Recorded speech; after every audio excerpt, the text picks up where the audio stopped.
இன்று திராவிட முன்னேற்றக் கழகத்தின் குழுவோடு தலைவர் அமைத்துள்ள மக்கள் நீதி மய்யம் குழு பேச்சுவார்த்தையில் ஈடுபட்டது.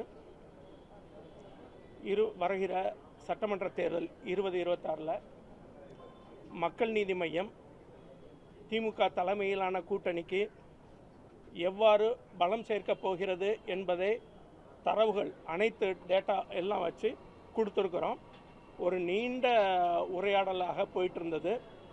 அனுபவமாக இந்த திராவிட முன்னேற்ற கழகத்தின் அண்ணன்மார்கள் எல்லாம் கூட இருந்தாங்க. எல்லாத்தையும் கேட்டு அறிந்தார்கள், டேட்டாவை தீவிரமாக ஆராய்ந்தார்கள். எல்லாம் நாங்கள் கொடுத்த தரவுகள் எல்லாத்தையும் பார்த்தாங்க. இந்த தரவுகள் எல்லாம் அவங்ககிட்ட இருக்கக்கூடிய தரவுகள் தான். அதை எல்லாத்தையும் நாங்களும் மீண்டும் அவர்கள்ட்ட கொடுத்து எல்லாம் பேசினோம். அவங்க தலைமை நம்ம முதலமைச்சர் ஐயா பார்வைக்கு கொண்டு செல்வதாக கூறியிருக்கிறார்கள்.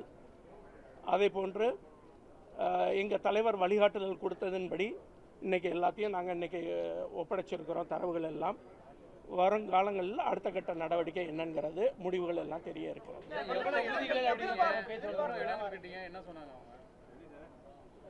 இதெல்லாம் இப்போ உடனே எத்தனை தொகுதியில், இது ஆரம்ப கட்ட பேச்சுவார்த்தை தான். இதில் எத்தனை தொகுதிகள் நீங்கள் கொடுத்துருக்கீங்கிறத எல்லாம் இங்கே நான் பொது வழியில் இப்போதைக்கு தெரியப்படுத்த வேண்டியது இல்லை. கோழி அடைகாப்பது போன்று அந்த தாய்மை உள்ளத்தோடு நாங்கள் எல்லாம் இதை அடைகாத்து கொண்டு வருகிறோம். குஞ்சு பொறித்து வரும்போது உங்களுக்கு எத்தனை தொகுதிகள் என்று தெரியும். ஆமாம், அதில் இந்த கூட்டணிக்கு மக்கள் நீதி மய்யம் எவ்வாறு பலம் சேர்க்க போகிறது திமுக தலைமையிலான கூட்டணிக்கு என்பதை பற்றி தெளிவாக பேசியிருக்கிறோம். 200 தொகுதிகளுக்கு மேலே திராவிட முன்னேற்ற கழகத்தின் தலைமையிலான கூட்டணி வெற்றி வாய்ப்புகள் குறித்து எல்லாத்தையும் பேசியிருக்கிறோம். இதில் சுயநலமற்று நாங்கள் பேசியிருக்கிறோம். இது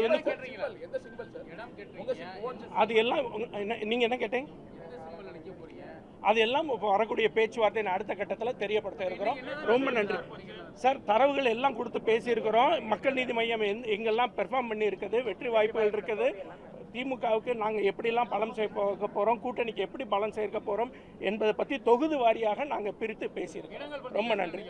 எல்லாம் பேசியிருக்கிறோம், தெரியப்படுத்திக்கிறோம். வணக்கம்.